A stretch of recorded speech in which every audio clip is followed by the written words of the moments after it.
Hey, get that back up, bro. Wait, you want to be online? Go! It's gonna be hours running. Hey everybody, welcome to this episode of CedarSpringsTV Live. It'll look a little different than what you might have anticipated before.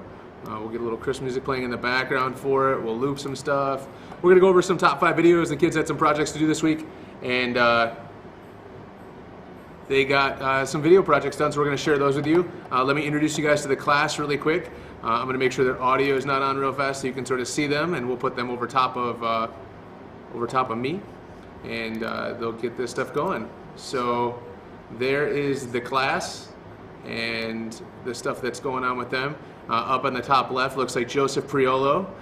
Next to him, Dylan Greenland, Kate Dingman, Katie Draper on the top. On the second row down, you got Willie Zane, Jeremy Campioni, Aiden Brunin, and Haley Berger. And then below that on the bottom line, you've got Aiden Hovanek, Max Vandermeulen, and Roman Blatt. In with us in spirit is Wyatt Messler. He just got his wisdom teeth taken out yesterday, so he's sort of out of commission. So let me chat in here real quick, and you might hear a little echo, and I apologize for that. We'll start with Cade. Cade, what are you looking forward to for this Christmas break? Well, first and foremost, I would love to get some sleep. It's been a long few weeks, and I'm a little tired, I'm not going to lie. So catching up on some Z's would be quite nice. Another thing, I mean, it's just going to be quite nice, and just hang out with family, friends, the boys, and just get some enjoyable time out there. Yeah. And by hanging out, you mean trips to Chick-fil-A and... Amen. There's at least 2 Chick-fil-A trips that will be planned within the next 2 weeks. No questions asked. And speaking with food and keeping with the food spiel, Joe, how was your breakfast this morning? This morning, I made the most exceptional bagel. I took a cinnamon twist bagel that is, of course, pre-made by the factory. It wasn't made from my backyard. And then I got some cream cheese, preferably the whipped kind so it's easier to spread. And then I got some curry turkey, which is quite exceptional. It's got a little bit of spice, a little bit of tang, because they saturate it with lemon juice previous to cutting it. And then I slapped that all together. I made sure my bagel was just a little burnt, so it was nice and crispy, but not crispy enough to hurt the top of my mouth. And then as I sat here and said hello to all of my classmates, I chomped on that bagel, and my life changed for the better. Yeah, I mean, as long as you can make your life better by the food you eat, I think it's a great day. I second that entirely. Yeah. As we take a break and slide into that first video, the first video we're going to see today is by Willie Zane. So Willie, why don't you do a little quick intro to that video for us, please? Alright, so I decided to make a video about cultural traditions based on where people are from. So I have one person I interviewed from Jamaica, one person from Canada, and then one from the high school, Ariana Rojas. She just her family's from the Dominican Republic and Puerto Rico. So I just wanted to see how traditions differed from us in the U.S. Perfect. So here will be the Willie Zane piece, and we'll be back in a few minutes.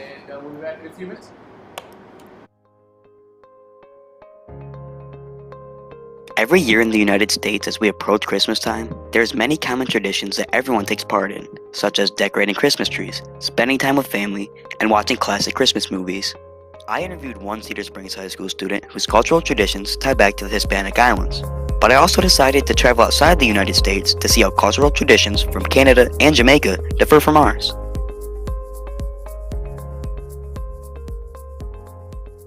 My dad is from Dominican Republic and my mom is from Puerto Rico, both Hispanic.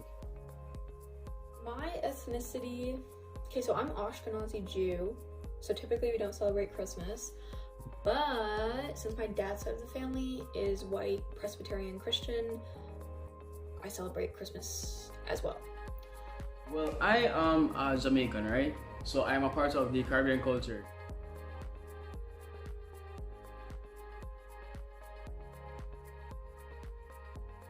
We are a Christian family, and so instead of exchanging gifts on Christmas Day, we exchange gifts on January 6th, the Day of the Three Kings.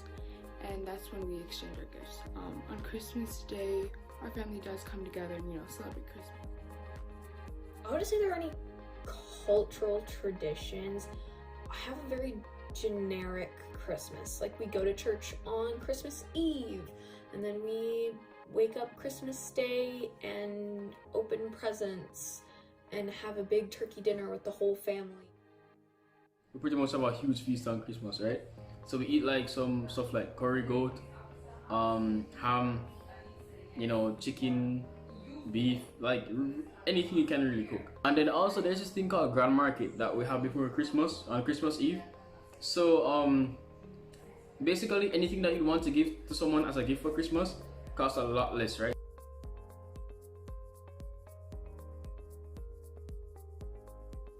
It's really important to our family that we celebrate this, mostly because of our culture along with our religion, but it's more of a Hispanic celebration. It's very important to my grandparents that we acknowledge the birth of Christ. For me, it's more just about getting the presents.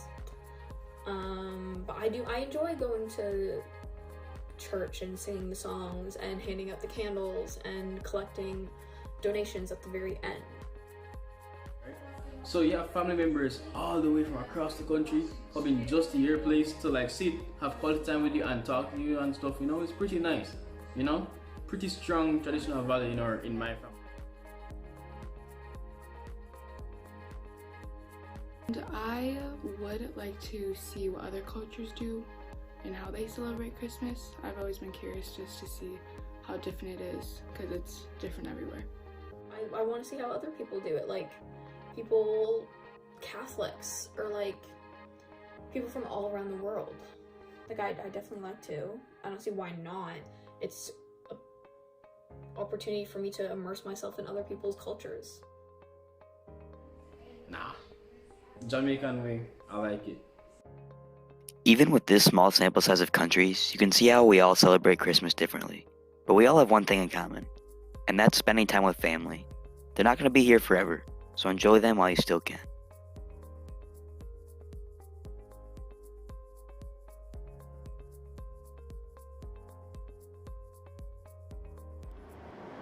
I think it's great, yeah, when you can see that stuff and you can see the perspective change a little bit as Willie is able to reach out across social media platforms and all that stuff to get some topics and to get some people interviewed that we normally wouldn't here in Cedar Springs. I think it's a great job there. Let's bring everybody back in here and we'll see them. So speaking of like holiday cultures, Katie, what sort of things are you looking forward to coming up for this holiday break? It's your test. Might help if I'm on. How about that? There we go. First time doing a Zoom meeting live streamed. So Katie, what holiday things are you looking forward to or traditions are you looking forward to in the next couple days? Well, I get to see my grandparents down in Detroit, and I get to see my great-grandma, who I haven't seen in a while, and just get to hang out with the family and eat some good. Got it. Aiden, before he sort of legs out and sort of freezes again, because it happens a lot.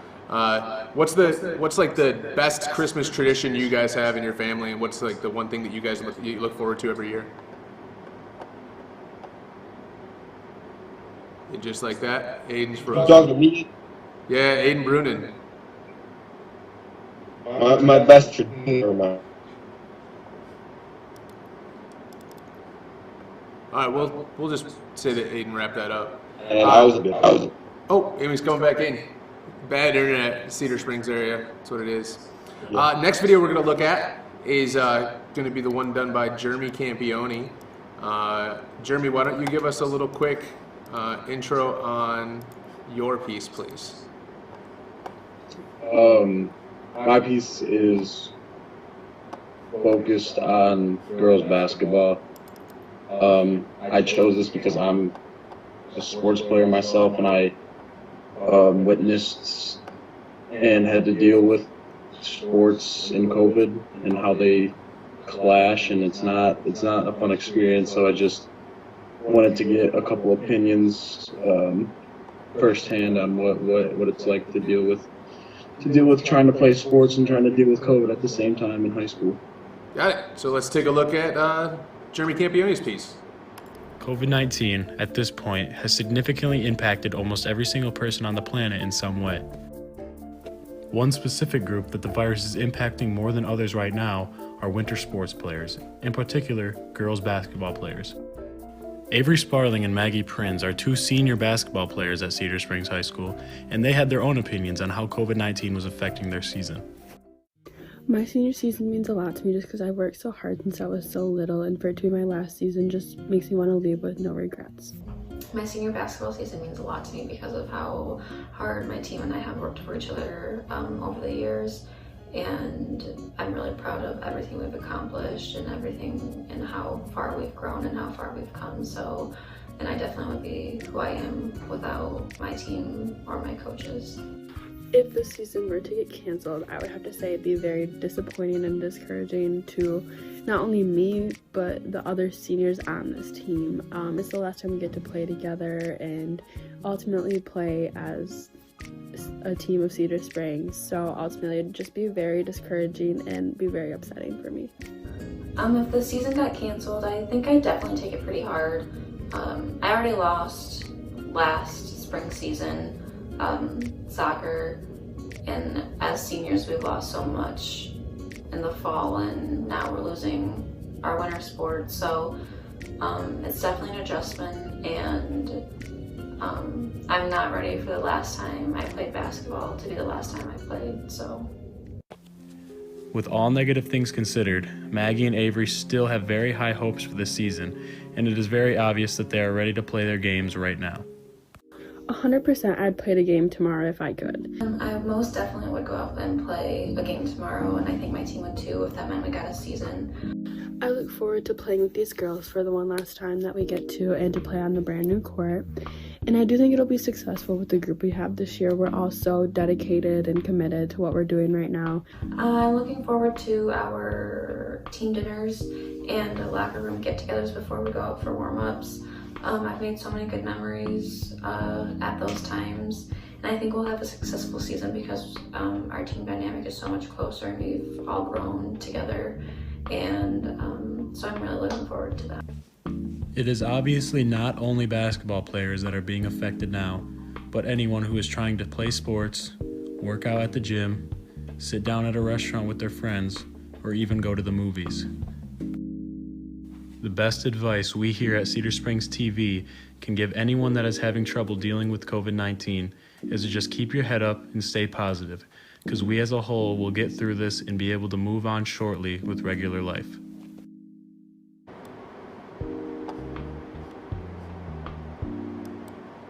Yeah, it's definitely a trying time for some people and stuff like that, trying to figure out how to deal with the transition of not having the sports and not having all that stuff going on. And as a spring sports coach last year, only getting a few days of the season, we know it's tough. But hopefully the MHSA is meeting later today to sort of talk and come up with a plan for the fall and winter sports. So we'll take a look at how that stuff happens. As we come back to this, let's bring everybody back. And everybody's back. We'll fade that crisp music down a little bit.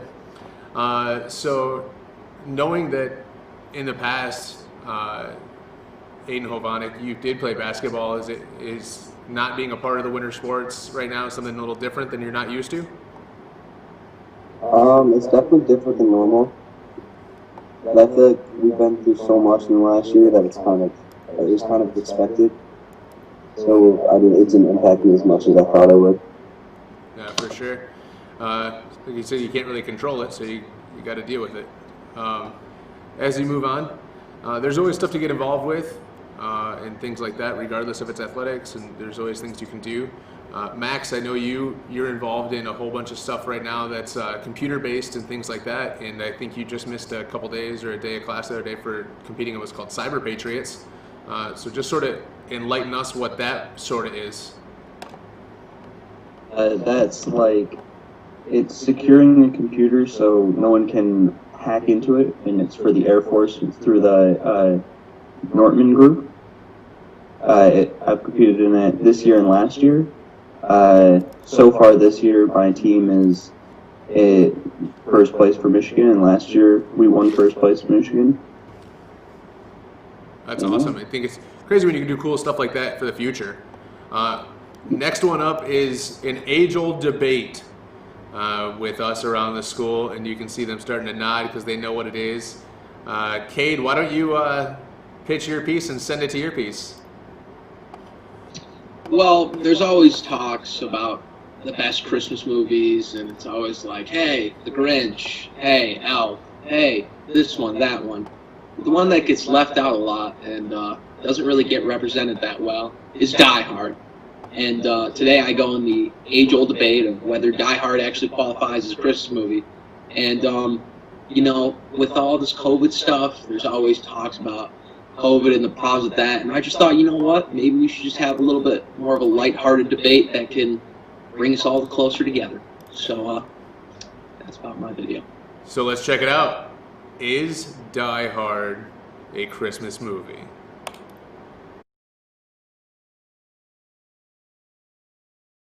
As Christmas rapidly approaches, many families will begin to do some of their favorite Christmas traditions. Some of these include baking cookies, making gingerbread houses, and putting up decorations. Another cherished family moment is watching Christmas movies. Families will sit down and watch Christmas classics like Elf, Home Alone, and the Santa Claus. However, some families incorporate and watch other less mainstream movies. One of these less mainstream movies is Die Hard. Through the years, there's been many arguments as to whether Die Hard qualifies as a Christmas movie or not. It's a debate as old as time, much like chocolate or vanilla, Pepsi or Coke, K-pop, or literally any other kind of music. To answer this age-old question, I asked some of my peers whether they thought Die Hard is a Christmas movie or not. Okay, so the crux of my argument lies in the fact that Die Hard takes place at Christmas, just like all other Christmas movies, and very rarely are Christmas movies, as we like call them, actually about Christmas. Like, they're never centered about Christmas. They're always about family or like acceptance. And Die Hard has like a more violent, message. It's about killing terrorists. But that doesn't mean it's not a Christmas movie just because it doesn't focus on Christmas. Because literally, there's not a single Christmas movie where Christmas isn't just used as a prop to like push some other message. Dude, Die Hard is a Christmas movie because number one, it happens on Christmas Eve. There's Christmas scenes, tons of Christmas music that plays, and also if you think about it, Hans, the main antagonist, is actually like the Grinch in that scenario, and he like plays the story of like Die Hard being Christmas. I'd say impartial because anything can be a Christmas movie. Like you could watch, I don't know, Spider-Man, like the first one, on Christmas every year, and then it'd still be considered a Christmas movie for your family. I do not think Die Hard is a Christmas movie because, in my book, a Christmas movie is something that includes either A, Santa Claus, or B, the Christmas spirit, and I don't think Die Hard has either of those things. Now, when it comes to such a heated topic like this, I think it's only right we listen to the experts. One man by the name of Stephen Follows, who's a writer, producer, and more importantly for this situation, film analyst, decided to weigh in on the idea of whether Die Hard was a Christmas movie or not. Mr. Follows' work has been published on multiple, highly regarded news sources, like New York Times, so you know this isn't his first rodeo on doing well-developed research. He first breaks down what qualifications are necessary to be considered a Christmas movie. He then shows every time Christmas is mentioned within Die Hard. He also breaks down where Die Hard lands on the top 100 Christmas movies. It lands at 22nd. Moreover, he shows when Die Hard is most watched out of the 12 months, at December. Lastly, he gives his final decision on whether Die Hard is considered a Christmas movie or not, and decides yes it is. Now to finalize our deep dive into whether Die Hard is a Christmas movie or not, let's get some insights from people that are directly connected to the movie. First off, the film star Bruce Willis openly stated that Die Hard is not a Christmas movie at a Comedy Central roast of himself. He very avidly claims that Die Hard does not fit the qualifications of a Christmas movie and is more of a Bruce Willis movie. Stephen E. D'Souza believes otherwise. D'Souza is one of the film's screenwriters, and when asked on Twitter if he thinks Die Hard is a Christmas movie, he says yes. But at the end of the day, let's not forget to put our differences aside us, whether we believe Die Hard is or isn't a Christmas movie, and make sure to enjoy the holidays. Make sure to spend time with friends and family and do all your favorite Christmas traditions you want, even if that includes Die Hard. I'm not sure that brings it back up for everybody to understand or how that all works, but I mean, he does put a pretty good argument in there. But what really bugs me the most is I'm pretty sure I was interviewed for that piece and I got cut, which happens a lot of times. So as we look to this stuff and everybody's back and all that, interesting piece, Kate. I mean, you can't deny the facts, I guess. Moving on to this one, we're going to take a second and look at some healthy concepts of this. If you don't know our class at all or anything like that, we have a picture of health and the food that we eat. You heard about Joe's breakfast earlier. We've seen people eating a whole bunch of food throughout the time. Roman down on the bottom right did a wonderful piece for us last year trying to break down the best crispy chicken sandwich. And Roman, you came up to the Popeyes chicken, if I recall, right? Absolutely. And basically, unmistakable. It's for sure the best one. would you consider it better than like a fresh tube of chocolate chip cookie dough? I would say it's up there for sure. Because we've seen absolutely to be considered. It's two different things though, so it's hard to compare. I understand that. So we're looking forward to those things. Haley, what's like the one thing you eat around Christmas time that you look forward to? Like, what's that one go-to food? Like at our family, like dinners, we always have like tater tots. I don't know why, but like, yeah.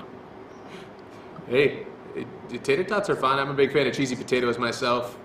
So speaking of health, let's shift into gears on this one. And Mr. Priolo, why don't you pitch your piece? So first off, I want to say that Die Hard is a Christmas movie. And then in conclusion, my piece is about how students are staying healthy around the high school and how they're staying fit and how they're eating well. All right, and take it away, Joe. Ever since the beginning of quarantine, people have been trying to find new and creative ways to stay healthy because gyms have not been available to the general public. Here today, I have Cade Dingman, Nathan Van Kampen, and Quinn Priolo explaining how they are staying active during quarantine. My favorite form of being active is definitely running. Like when you're actually doing the act of running, it's not super enjoyable, but the feeling that I get of like the movement and stuff, like deep down I know I really enjoy it. And then during quarantine I've been staying active mostly with soccer drills and conditioning for the club season. Well, in the beginning of quarantine I used to go on runs, but then I gave up on that. Not only have students been trying to be active during quarantine, but they have been watching what they eat as well. The way I've ate healthy in quarantine is I like to make sure that I'm doing about 4 meals a day and just kind of keep it like low carbs, low sugar. I'm a vegetarian, so I eat pretty well usually, just in my normal diet.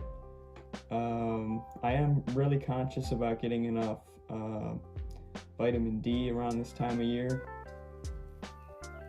Well, it looks like that's all we've got for you today. This is Joey Priolo with Cedar Springs High School, signing off. Thank you.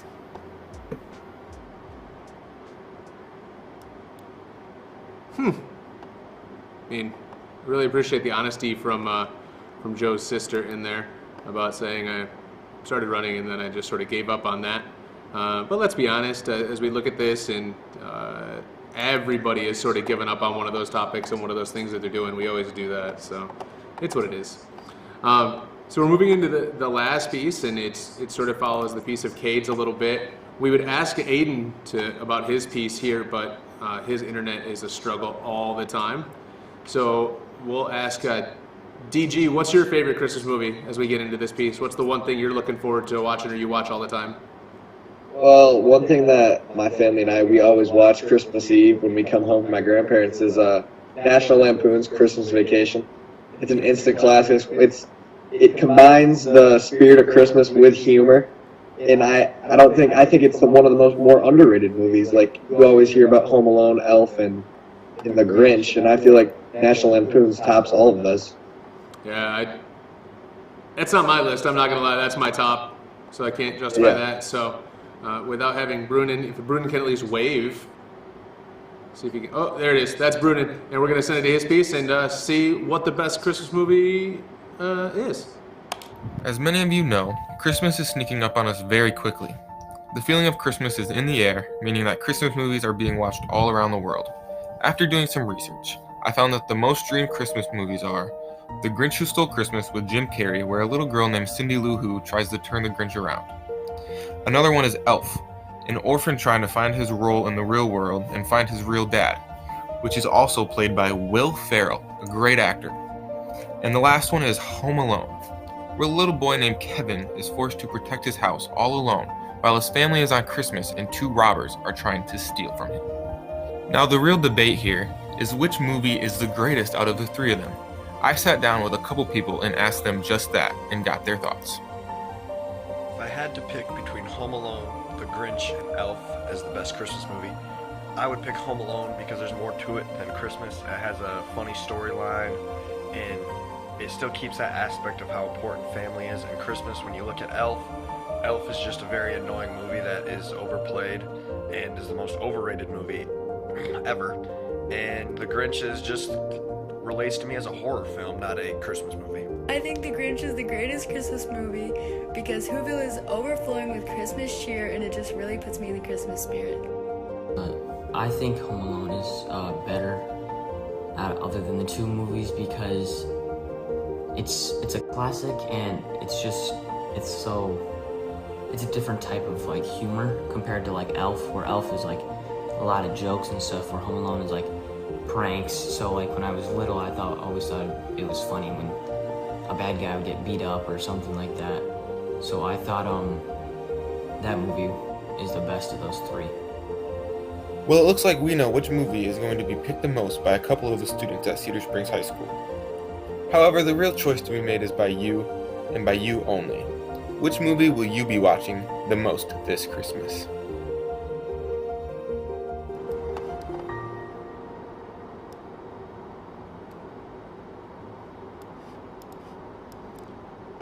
I already said which one I'm watching the most. It's what happens all the time. National Lampoon's all the way, but that wasn't an option in there. Die Hard is definitely not on my list. I hate to break it to Cade, but Die Hard is not on my list of to-dos. I find it funny that you look at that stuff. Fix your list, boss. Hey, my list is fine. Just so you know. So we just want to make sure we got some stuff out to you people and all those things. Merry Christmas to everybody watching the Cedar Springs TV live.